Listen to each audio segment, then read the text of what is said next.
சின்ன வயசுல இருக்கவங்கலேருந்து பெரியவங்க வரைக்கும் எல்லாருமே ரொம்ப ஆசைப்படுறது நேசிக்கிறது ஒன்று அப்படிங்கிறது என்னன்னா அது வெற்றி.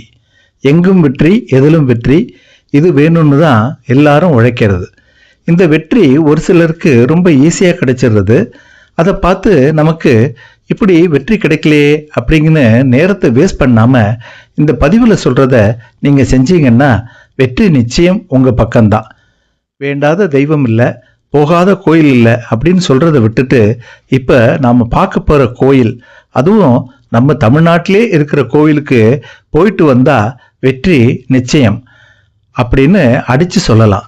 ஏன்னா தஞ்சை ஆட்சி பண்ண ராஜராஜ சோழன் வழிபட்ட தலம் இது.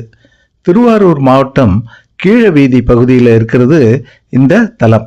இது மிகவும் பிரசித்தி பெற்ற சர்க்கரை விநாயகர் கோவில் அப்படிங்கிற கோவில்.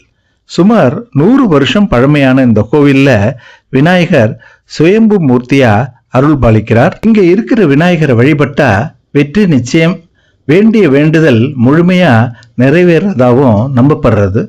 இங்க வழிபட்டு வெற்றி அடைஞ்சவங்க சர்க்கரை படைச்சு வழிபட்டாங்க. அதனால இந்த கோவிலுக்கு சர்க்கரை விநாயகர்னு பேர். இவரை வழிபட்ட மன்னரையும் அவரது சந்ததியையும் வெற்றி பெற வச்சு காத்ததால இவர் சந்ததிகளை காக்கும் சர்க்கரை விநாயகர் அப்படின்னும் அழைக்கப்படுறார். பழனி முருகனை போல ராஜ அலங்காரத்துல பக்தருக்கு காட்சி தரார் சர்க்கரை விநாயகர். விநாயகர் சுயம்பு மூர்த்தியா மேற்கு நோக்கி வெள்ளி கவசத்துல ராஜ அலங்காரத்துல பக்தர்களுக்கு காட்சி தந்து அருள் புரிகிறார்.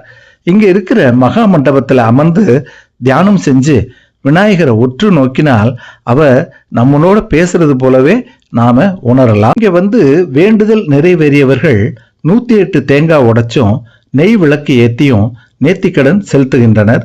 சர்க்கரை, முக்கணி, சொர்ண அபிஷேகம் செஞ்சும் திராட்சை, வெற்றிலை, தேங்காய் படைத்தும் அருகம்புல், செம்பருத்தி போன்ற விநாயகருக்கு உகந்த மலர்களை சாத்தியும் வழிபட்டா சகல ஐஸ்வர்யங்களும் வந்து சேரும் அப்படிங்கிறது பக்தர்களோட அசைக்க முடியாத ஒரு நம்பிக்கை. இந்த தலம் திருவாரூர் ரயில் நிலையத்துக்கு மிக அருகில இருக்கு. எளிதில் இமாலய வெற்றி வேணுமா? உடனே கிளம்புங்க, நம்ம சர்க்கரை விநாயகரை போய் தரிசனம் பண்ணுங்க. வெற்றி உங்கள் பக்கம்தான்.